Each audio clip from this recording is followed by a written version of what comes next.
Good morning friends, myself Shyam Kumar Pandit और आप सभी का हमारे यूट्यूब चैनल ब्रेन बूस्टर में स्वागत है। चलिए स्टार्ट करते हैं। तो जैसे कि हमने पिछले क्लास में स्पेशल केस ऑफ वेक्टर पढ़ा था और हमने इससे पहले वेक्टर भी पढ़ा, स्केलर क्वांटिटी, वेक्टर क्वांटिटी क्या होती है और उसका एडिशन कैसे करते हैं। तो चलिए आज न्यू टॉपिक से स्टार्ट करते हैं जो है unit vector and null vector.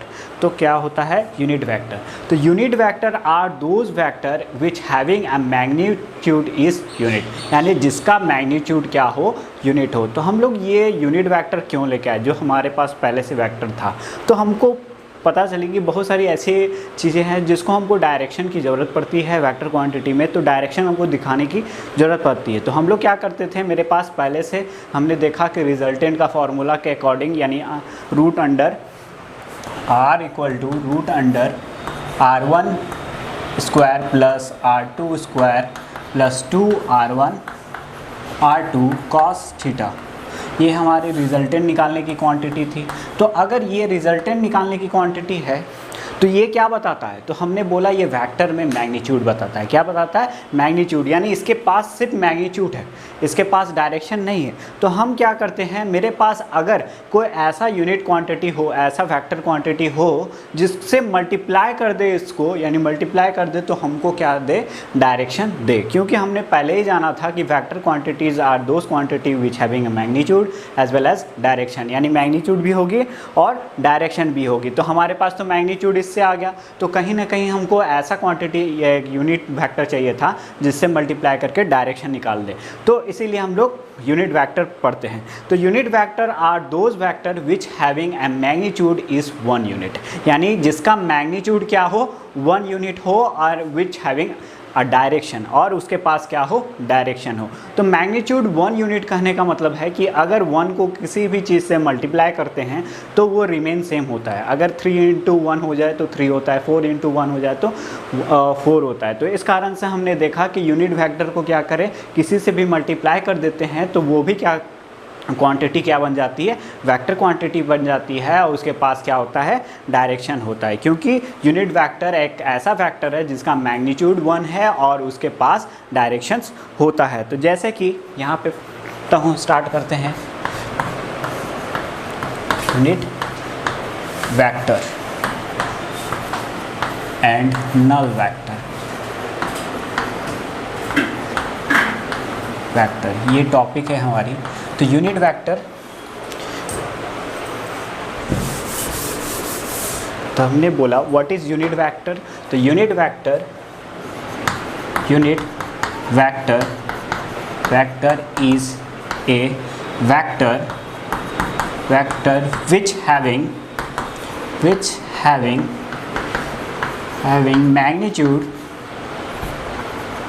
magnitude of 1 unit and it also having direction, यानी ऐसा क्वांटिटी, ऐसा वेक्टर क्वांटिटी जिसका क्या हो? मैग्नीट्यूड 1 हो और उसके पास डायरेक्शन हो। तो चलिए इसको कैसे निकालते हैं यूनिट वेक्टर। तो ये देखते हैं कि अगर मेरे पास कोई एक वेक्टर क्वांटिटी है, मान लीजिए ए वेक्टर है, ए वेक्टर क्वांटिटी है। तो ए वेक्टर क्वांटिटी का मैंने जाना कि इसको मैग्नीट्यूड के फॉर्म में लिखना है, तो हम लोग क्या करते हैं? मॉड के अंदर में रखते हैं। तो मॉड के अंदर में रखें तो ये क्या हो गया? मेरा एक मैग्नीट्यूड हो गया। तो इसके साथ एक मल्टीपल होगा जिसको हम लोग यूनिट वेक्टर लिखते हैं, उसको एन कैप से डिनोट करते हैं। कैसे डिनोट करते हैं? एन कैप से। तो अगर ए है यहाँ पे तो हम इसको ए कैप से डिनोट करेंगे, यानी कैप लगा देते हैं। तो ये यूनिट वेक्टर को डिनोट करता है। ये क्या डिनोट करता है? ये डिनोट करता है यूनिट वेक्टर को। तो अब ए कैप इक्वल टू क्या आएगा? तो A cap is equal to A vector by divided by mod of A vector. अब क्या हुआ कि ये क्वांटिटी में, इसमें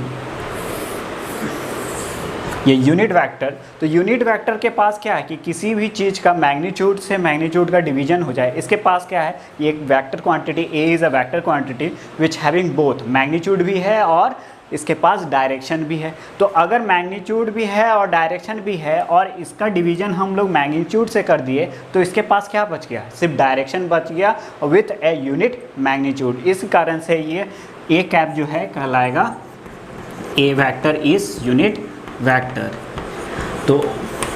तो याद रखेंगे कि यूनिट वेक्टर का डिनोट कैसे करते हैं, तो हम लोग डिनोट करते हैं ए कैप से। इसी तरह में क्या आता है यूनिट वेक्टर, इसको बोलते हैं यूनिट वेक्टर। दूसरा हम लोग देखते हैं नल वेक्टर। तो नल वेक्टर क्या होता है, तो नल वेक्टर और इसको नल वेक्टर को ज़ीरो वेक्टर भी बोलते हैं, ज़ीरो वेक्टर। तो null vector are those vector which having magnitude is zero. अगर कोई ऐसा वेक्टर हो तो हमने क्या, ऐसा वेक्टर हो जिसका मैग्नीट्यूड क्या हो, ज़ीरो हो, तो ये बोलेंगे ये कैसा वेक्टर है जिसका मैग्नीट्यूड ज़ीरो है और डायरेक्शन मेरे पास है। तो हमने पहले ही बताया था कि दो तरह के वेक्टर होते हैं, पॉजिटिव वेक्टर, नेगेटिव वेक्टर।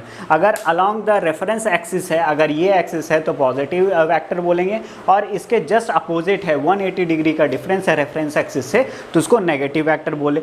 अब मान लीजिए दो वेलोसिटी है, एक रफ्तार जाने की है मेरे पास इधर 3 मीटर पर सेकेंड से और एक जा रहा है या पॉजिटिव 3 मीटर पर सेकेंड से, एक जा रहा है नेगेटिव 3 मीटर पर सेकेंड से। तो हमने बोला दोनों के बीच में क्या है, तो हमने बोला कि दोनों के बीच में जो एंगल है वो 180 डिग्री हो गया, क्योंकि पॉजिटिव का 0 है रेफरेंस एक्सिस से और नेगेटिव का 180 डिग्री है। तो इस कारण से 180 डिग्री हो गया। तो हमने एडिशन जब किए दो वेक्टर क्वांटिटी यानी वेक्टर ए और वेक्टर बी को एडिशन किए तो हम मेरे पास रिजल्ट में क्या आया, तो मेरे पास बोलेंगे कि मेरे पास रिजल्ट में जो मैग्नीट्यूड आया वो क्या आ गया, 0 आ गया। तो 0 आ गया और पर उसके पास डायरेक्शन होगा, क्या होगा, एज ए पॉइंट वही इनिशियल पॉइंट बन जाएगा, क्योंकि अगर ये वेक्टर ये है, ये वेक्टर ये, तो इसका मिड पॉइंट तो होगा, तो वही हो गया। तो इस कारण से हमने देखा कि नल वेक्टर और zero vector are those vector which having a magnitude is 0, जिसका मैग्नीट्यूड क्या हो, 0 है, उसको हम लोग क्या बोलते हैं, नल वेक्टर बोलते हैं या तो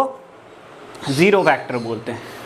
तो चलिए स्टार्ट करते हैं, इसको इरेज कर देता हूँ, आई होप सो इसको आप लोग उतार लीजिएगा पॉज करके।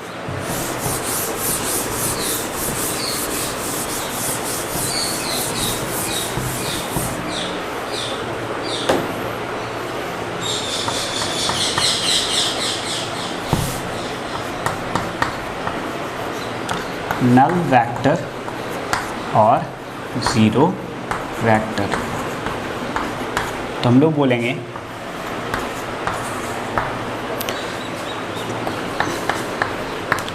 नल वेक्टर और zero vector is those vector which having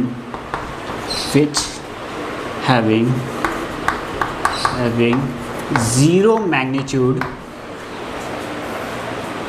so magnitude।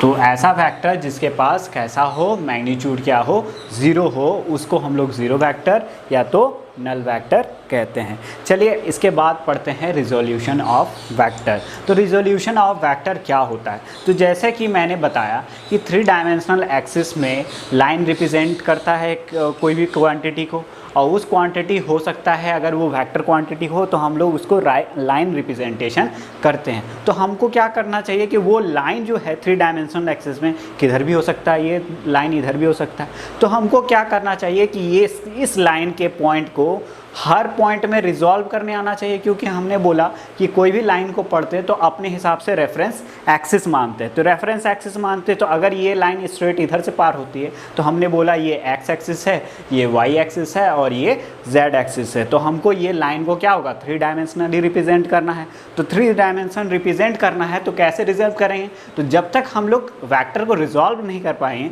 तब तक हम उसका रिप्रेजेंटेशन नहीं कर सकते हैं। तो चलिए स्टार्ट करते हैं रिजोल्यूशन ऑफ वेक्टर से।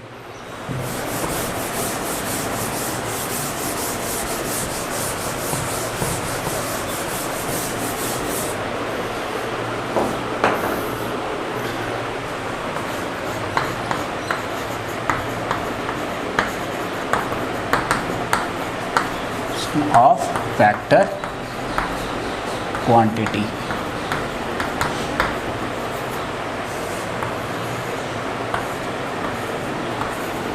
तो इसका रेजोल्यूशन कैसे होता है कि मान लीजिए मैंने क्या किया, एक एक्सिस ड्रॉ करते हैं, एक्स एक्सिस, वाई एक्सिस और जेड एक्सिस। मान लीजिए ये हमारे पास एक्स एक्सिस है, ये वाई एक्सिस है और ये जेड एक्सिस है, जेड एक्सिस है। अब मेरे पास एक लाइन है, ये लाइन है कुछ यहाँ से पार हो रहा है, यानी ये 3 डायमेंशन में है, कुछ ये एक्स एक्सिस में है, कुछ वाई एक्सिस में, कुछ जेड एक्सिस में। ये लाइन क्या है कि इन बिटवीन द 3 एक्सिस के बीच का लाइन है। तो हम लोग क्या करते हैं, इस लाइन को रिजॉल्व करते हैं। तो चलिए स्टार्ट करते हैं। मान लीजिए मेरे पास एक पॉइंट यहाँ है, ये पॉइंट कुछ P है, पॉइंट P है। अब हमको P को हम लोग 3 डायमेंशनल एक्सिस में रिजॉल्व करना चाहते हैं। तो हमने बोला कि P का डिस्टेंस जो एक्स एक्सिस से है वो x है, और y एक्सिस से जो इसका रिजोल्यूशन है वो कितना है, वो y है, और z एक्सिस यानी कुछ इसका z एक्सिस का रिजोल्यूशन कुछ यहाँ आएगा। तो हमने बोला कि इसका रिजोल्यूशन z से कितना है, z है, स्मॉल z लिख लिया। तो अब रिजोल्यूशन है, तो हम कैसे बताएंगे कि x कंपोनेंट का रिजोल्यूशन मेरे x एक्सिस में। तो इसके लिए हम लोग क्या करते हैं, एक यूनिट वेक्टर यूज़ करते हैं, जो x के लिए हम लोग लिखते हैं आई कैप। तो आई कैप मैंने पहले ही बताया था कि unit vector are those vector which having a magnitude unit and which having a direction, यानी मैग्नीट्यूड 1 होगा और उसके पास डायरेक्शन होगा। तो हम लोग क्या करते हैं, एक्स एक्सिस में रिप्रेजेंट करने के लिए कोई भी यूनिट, तो उसके साथ क्या करते हैं, मेरे पास मैग्नीट्यूड आ गया, क्योंकि इसके पास क्या है, एक्स वाई जेड, यानी ये कोऑर्डिनेट्स है, एक्स कोऑर्डिनेट, वाई कोऑर्डिनेट और जेड कोऑर्डिनेट। तो हम लोग क्या करते हैं, कैसे पता चलेगा कि एक्स मेरा एक्स कोऑर्डिनेट में है। तो इसके लिए हम लोग क्या करते हैं, एक यूनिट वेक्टर का सिंबल यूज़ करते हैं जो कहलाता है आई cap. I cap x axis में और वाई कैप इसके लिए आई, और जे कैप हम लोग यूज़ करते हैं वाई एक्सिस में, और के कैप यूज़ करते हैं z एक्सिस में। तो अब इसको रिजॉल्व करना है, मान लीजिए ये r है, तो r को रिजॉल्व करेंगे कैसे, तो इसको रिजॉल्व करते हैं x I cap plus y j cap plus z k cap. तो हम लोग ये क्या किए, ये 3 डायमेंशनल एक्सिस में हम लोग इसको रिजॉल्व कर लिया। अगर आप लोग मैथमेटिक्स में इसको पढ़ेंगे तो इसको बोलते हैं हम लोग, इसको बोलते हैं कोऑर्डिनेट फॉर्म, कार्टेशियन फॉर्म। क्या बोलते हैं, कार्टेशियन फॉर्म, और इसको बोलते हैं वेक्टर फॉर्म। तो इसको वेक्टर फॉर्म में हम लोग क्या किए, 3 डायमेंशनल, मान लीजिए ये 3 डायमेंशनल स्पेस है, और मैंने जैसे बताया ये एक्स एक्सिस, ये वाई एक्सिस और ये जेड एक्सिस है, और इसमें एक लाइन है या तो एक पॉइंट है। तो उस पॉइंट का डिनोशन कैसे किए कि हम उस पॉइंट को रिप्रेजेंट किया कि एक्स एक्सिस में एक्स दूरी गया है, वाई में वाई गया है और जेड में जेड गया है। तो एक्स के लिए जो हम लोग यूनिट वेक्टर का इस्तेमाल किए वो था आई कैप, और y के लिए j कैप और z के लिए k कैप। तो इस तरह इस्तेमाल कर लिया, तो ये कोऑर्डिनेट हो गया, और उसको इस तरह से लिखने के को बोलते हैं वेक्टर फॉर्म। ये कहलाता है वेक्टर फॉर्म, वेक्टर फॉर्म, और ये कार्टेशियन या कोऑर्डिनेट्स फॉर्म भी बोल सकते हैं।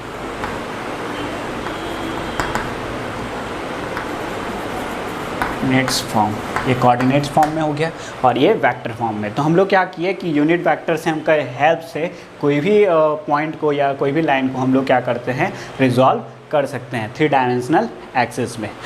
तो चलिए इसके बाद हम लोग पढ़ते हैं इसके बाद पढ़ते हैं रिजोल्यूशन इन 2 डायमेंशन एक्सिस, यानी 2 डायमेंशन एक्सिस में इसका रिजोल्यूशन कैसे होता है। तो आई होप से इसको आप लोग उतार लेंगे, तो मैं इसको इरेज कर देता हूँ।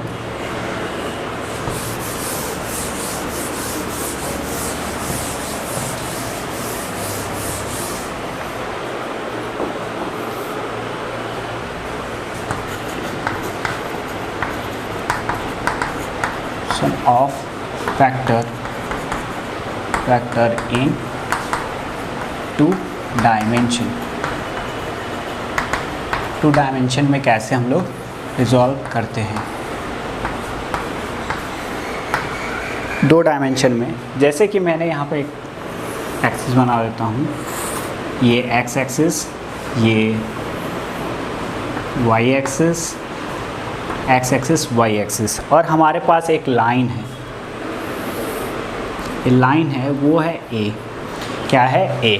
तो ए है तो यहाँ पर एक किया आएगा angle theta, angle between the two axis और लाइन और रेफरेंस एक्सिस, तो एंगल मान लिया मैंने थीटा। तो अगर ये ए है तो हमने बोला कि ये ए का प्रोजेक्शन यानी ए का प्रोजेक्शन एक्स एक्सिस में कितना है, तो मान लीजिए ये ए का प्रोजेक्शन एक्स एक्सिस में A1 है और y का प्रोजेक्शन y एक्सिस में कितना है, तो हमने बोला y का प्रोजेक्शन जो y एक्सिस में है वो A2 है। तो इसको रिजॉल्व कैसे करेंगे, तो रिजॉल्व करेंगे यानी A vector is equal to A1 I cap plus A2 J cap. इस तरह से हम लोग वेक्टर फॉर्म में लिख सकते हैं। ये हमारा यानी वेक्टर क्वांटिटी, ये मैग्नीट्यूड बता रहा है और इसके साथ यूनिट वेक्टर, ये मैग्नीट्यूड उसके साथ यूनिट वेक्टर। तो ये क्या हो गया, रिजोल्यूशन और वेक्टर क्वांटिटी हो गया। अब क्या करते हैं कि अगर मेरे को मैग्नीट्यूड निकालना है कि एक्स एक्सिस में इसका मैग्नीट्यूड कितना आता है, तो हम लोग क्या करते हैं, ट्रिग्नोमेट्री का हेल्प लेते हैं। जैसे कि आपने पढ़ा ही होगा कि अगर मान लीजिए ये राइट एंगल ट्रायंगल है, ये राइट एंगल ट्रायंगल है तो OAB, तो इन ट्रायंगल ले लेता हूँ, इन ट्रायंगल OAB में अगर इसका कॉस थीटा लेता हूँ, कॉस थीटा इजकल टू क्या होगा, तो हमने बोला cos theta is equal to base upon hypotenuse. तो बेस मेरा कितना है, तो बेस मेरे पास है वो तो हमको A1 है, A1, और ये कितना है, हाइपोटेनस कितना है, A वेक्टर, कितना है A वेक्टर। तो A1 कितना हो गया, तो A1 आ गया मेरे पास, A1 आया, वो आया A कॉस थीटा, कितना आ गया, A1 equal to A cos theta. ये रिजोल्यूशन इन एक्स एक्सिस हो गया, ये कहलाता है रिजोल्यूशन इन एक्स एक्सिस, ये एक्स एक्सिस में रेजोल्यूशंस। और दूसरा मैं देखूंगा, उसके बाद फिर से लूँगा यही ट्रायंगल, इन ट्रायंगल OAB। अब यहाँ पे लेता हूँ कॉस थीटा, तो सॉरी साइन थीटा। तो साइन थीटा क्या हो जाएगा, sine theta is equal to, इसका रेजोल्यूशन होगा, sine theta is equal to क्या होता है, परपेंडिकुलर अपॉन हाइपोटेनस। परपेंडिकुलर मेरे पास क्या है, A2 है, A2 और हाइपोटेनस क्या है, A। तो अगेन A2 इजकल टू क्या आएगा, तो A2 इजकल टू क्या आएगा, A1 sign A sine theta. तो अगर ये आ गया A साइन थीटा, तो मेरे पास x कोऑर्डिनेट का रेजोल्यूशन क्या आया, A cos theta, y coordinate का रेजोल्यूशन क्या आया, A साइन थीटा। ये y एक्सिस का, y एक्सिस, ठीक है, resolution in X axis, resolution in Y axis. तो अब हम इसको कैसे लिख सकते हैं, तो हम लोग ने बोला ए वेक्टर को हम लोग ऐसे लिख सकते हैं, ए component of A cos theta I cap, और दूसरे बार में लिखूँगा वो लिखूँगा ए साइन थीटा जे कैप। तो इस तरह से क्या किए हम लोग, वेक्टर को अगर लाइन रहे मेरे पास तो लाइन को हम लोग इस तरह के फॉर्म में रिप्रेजेंट कर सकते हैं। तो ये resolution of vector in 2 dimension. Resolution of vector in 2 dimension, 2D, in 2D। तो इस तरह से क्या किए, एक लाइन को एक्स एक्सिस और वाई एक्सिस में रिजॉल्व कर दिए। तो ये कौन सा फॉर्म हो गया, ये मेरा वेक्टर फॉर्म हो गया। अगर इसी पॉइंट को हम लोग कार्टेशियन फॉर्म या कोऑर्डिनेट फॉर्म में लिखें तो हम लोग लिख सकते हैं A cos theta x axis का, और फिर लिखेंगे ए साइन थीटा। तो ये क्या करेगा, ये हमको बताएगा कार्टेशियन यानी coordinates in point A coordinates. तो एक्स कोऑर्डिनेट के लिए ए कॉस थीटा आ गया और वाई कोऑर्डिनेट के लिए ए साइन थीटा आ गया। तो चलिए हम लोग पढ़ते हैं resolution of vector in 3 dimension. तो 3 डायमेंशन में हम लोग कैसे रिजॉल्व करते हैं, तो आई होप सो आप इसको पॉज करके उतार लीजिएगा।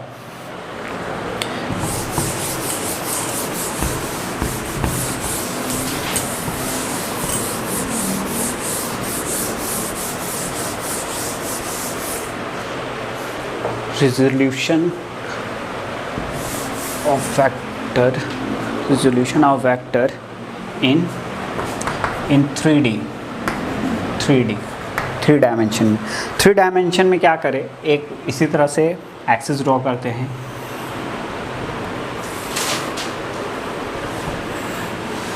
ये हमारा एक्स एक्सिस, ये हमारा वाई एक्सिस और ये हमारा जेड एक्सिस। तो जेड एक्सिस है और मान लीजिए मेरे पास कोई एक लाइन है, वो लाइन कुछ ऐसे जा रहा है, पॉइंट ए है, तो ए है और इसका रेजोल्यूशन एक्स एक्सिस से एंगल जो बन रहा है वो कितना बन रहा है, अल्फ़ा, और वाई एक्सिस से जो बन रहा है वो है बीटा, और जेड एक्सिस से इसका रेजोल्यूशन जो ऐसे बन रहा है वो बन रहा है, ये रेजोल्यूशन बन रहा है, ये मान लीजिए गामा है।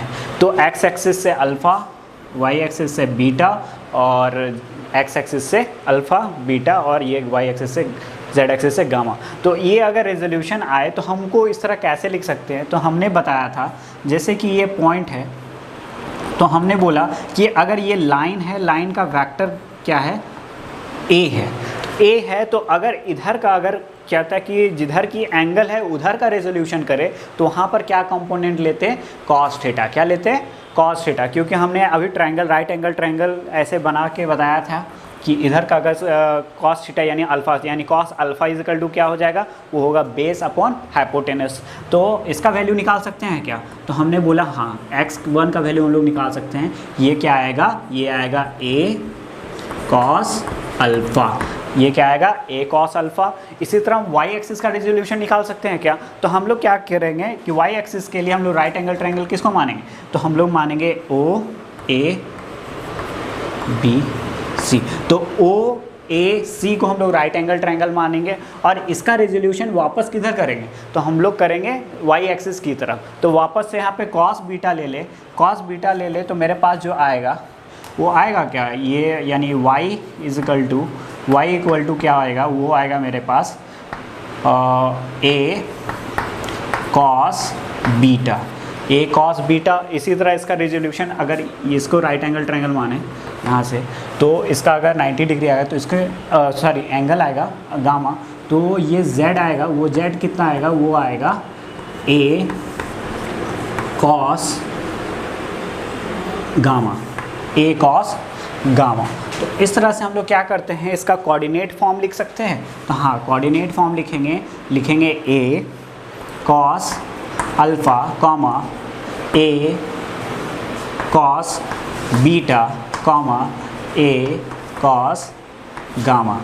तो इस फॉर्म में हम लोग लिख सकते हैं कोऑर्डिनेट फॉर्म में। अगर वेक्टर फॉर्म में लिखना है तो a वेक्टर को 3 डायमेंशनल एक्सिस में कैसे रिप्रेजेंट करेंगे, तो लिखेंगे a cos alpha I cap, I के लिए यूनिट वेक्टर आई कैप, इसके लिए फिर लिखेंगे a cos beta for J cap, और गामा के लिए लिखेंगे यानी जेड एक्सिस के लिए लिखेंगे a कॉस गामा के cap.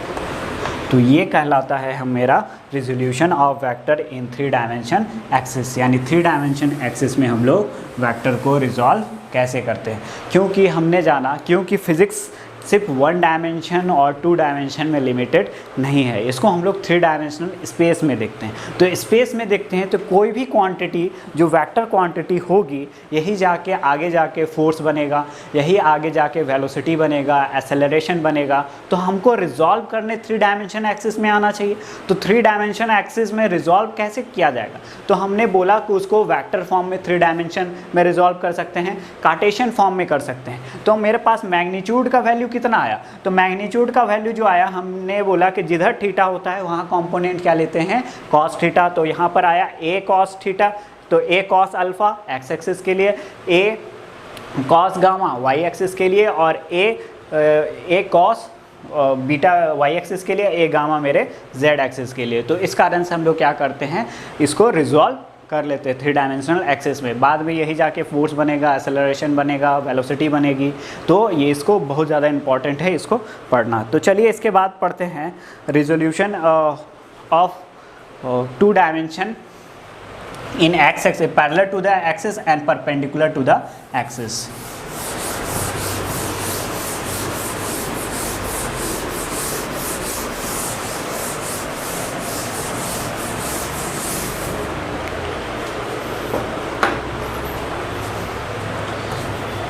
resolution of vector in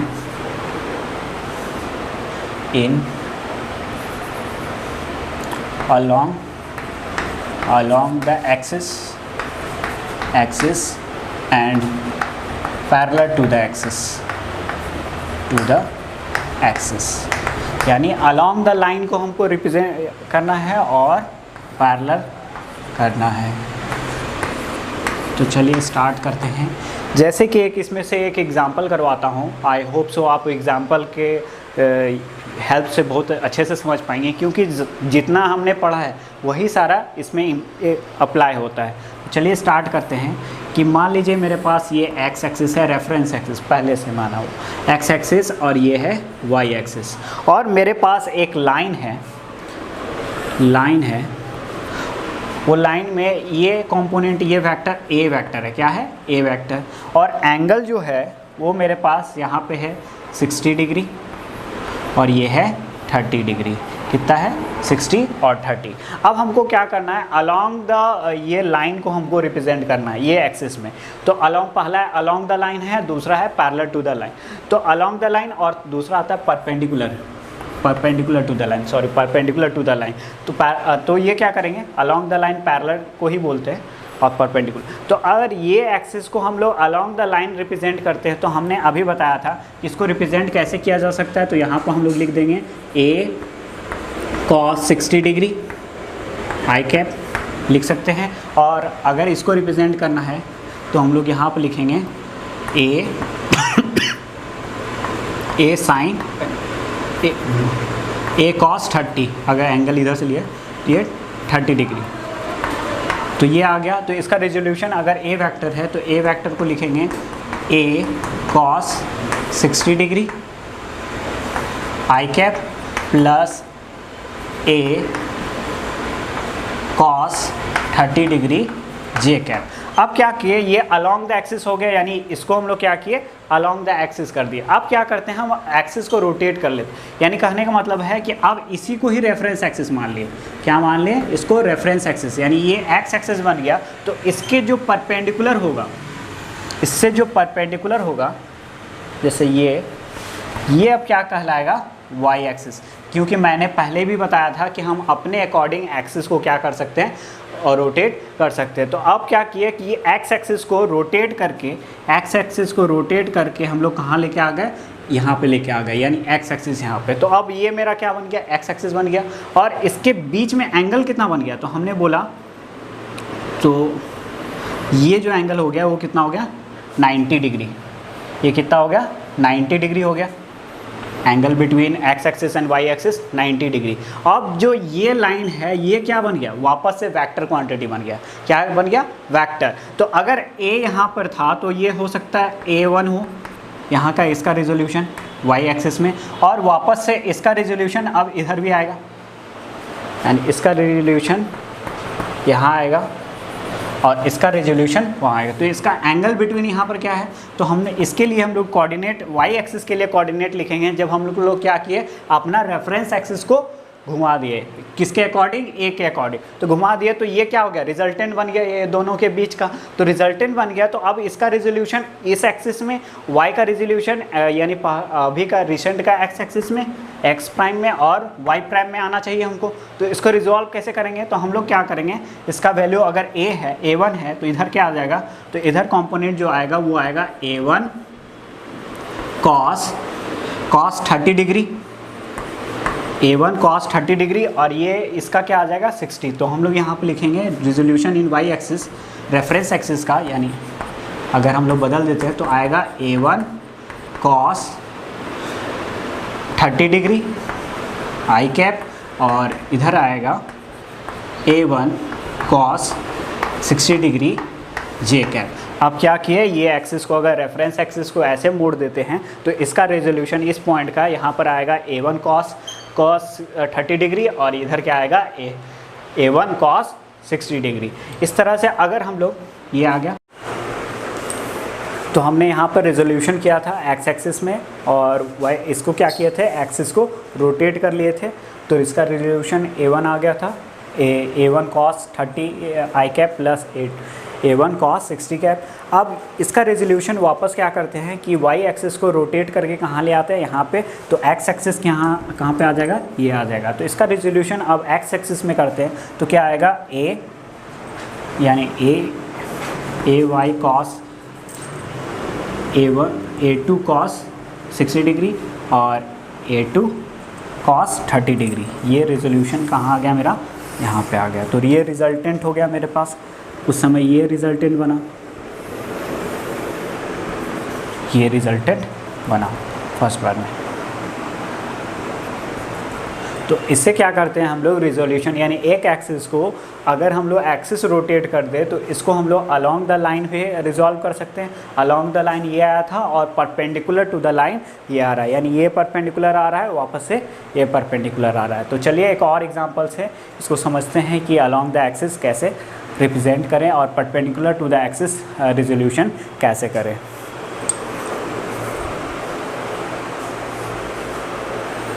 erase कर दें।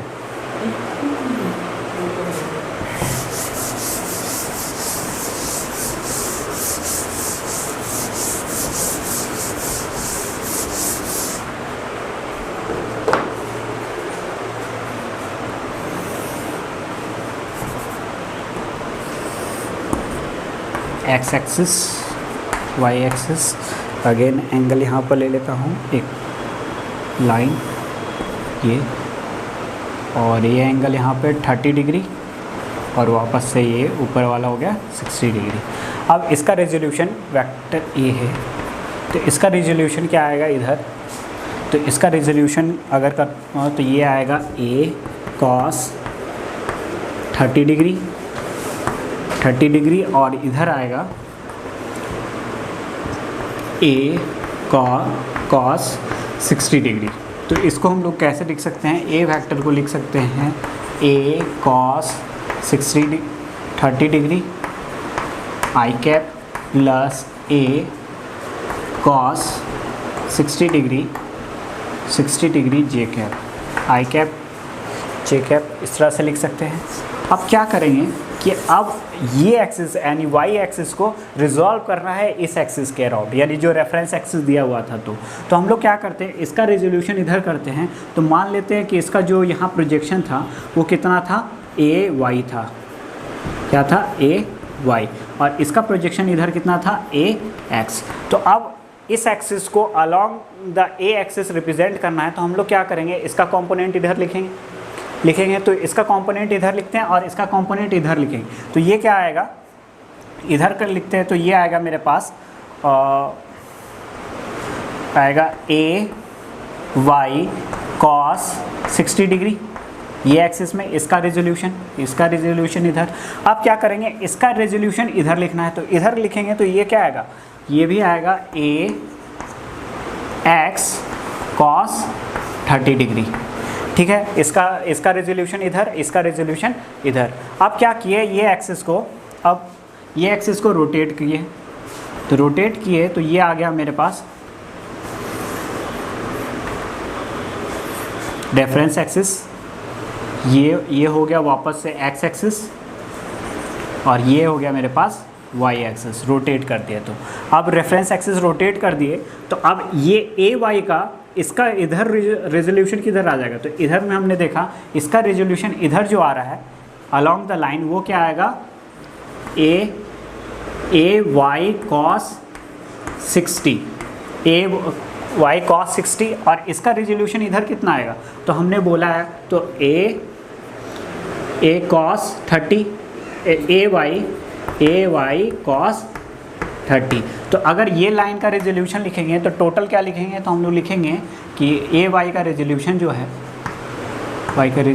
है वाई एक्सिस में वो कितना आया, ए वाई कॉस 60 डिग्री, और इसमें लिखेंगे आई कैप, और इसके लिए लिखेंगे ए Y cos 30 degree J cap.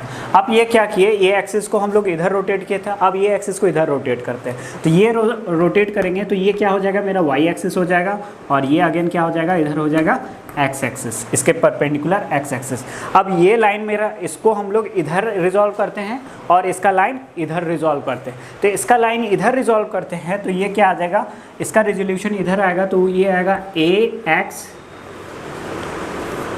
X cos 30 degree, ए एक्स कॉस 30 डिग्री इधर रेजोल्यूशन, और ये लाइन का अब इधर रेजोल्यूशन करेंगे तो ये आएगा A X cos 60 degree, I cap J cap.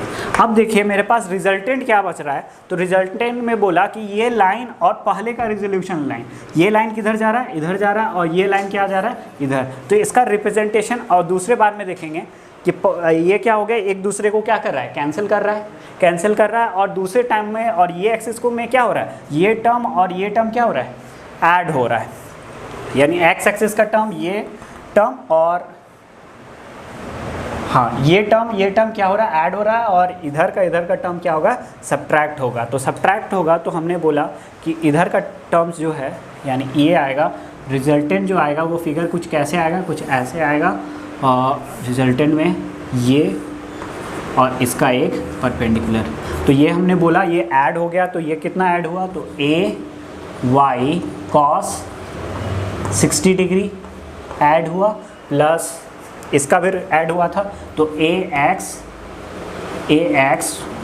Cos 30 degree, ये है मेरा 30 और ये 60, ठीक है। और इधर क्या होगा, तो हमने बोला ये टर्म और ये टर्म क्या हुआ, सब्ट्रैक्ट हो गया, तो सब्ट्रैक्ट हो गया तो ये टर्म कितना आया, तो हमने बोला ए कॉस 30, और माइनस ये टर्म माइनस हो गया, तो ये कितना था, ए वाई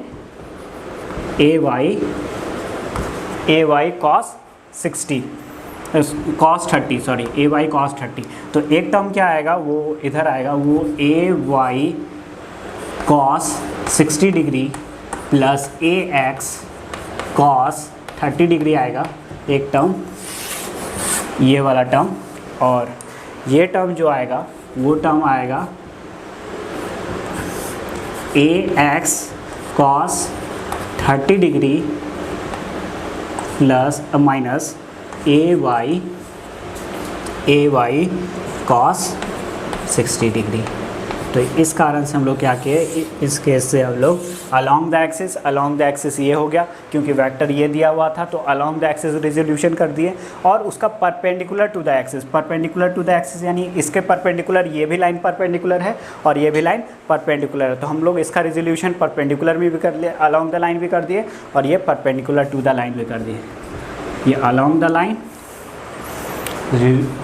ये आया अलोंग द लाइन, ये आया परपेंडिकुलर टू द लाइन। तो ये होता है अलोंग द लाइन रेजोल्यूशन और perpendicular to the line of resolution. तो ये सारा चीज़ हम लोग फिर से वापस से जब पढ़ेंगे, जब हम लोग फोर्स के बारे में पढ़ेंगे और फोर्स बैलेंस करेंगे, तब रेजोल्यूशन अलोंग द एक्सिस और परपेंडिकुलर टू द एक्सिस हमको ज़रूरत पड़ेगा। तो चलिए इसके बाद हम लोग पढ़ते हैं procedure to solve the vector equation, यानी वेक्टर इक्वेशन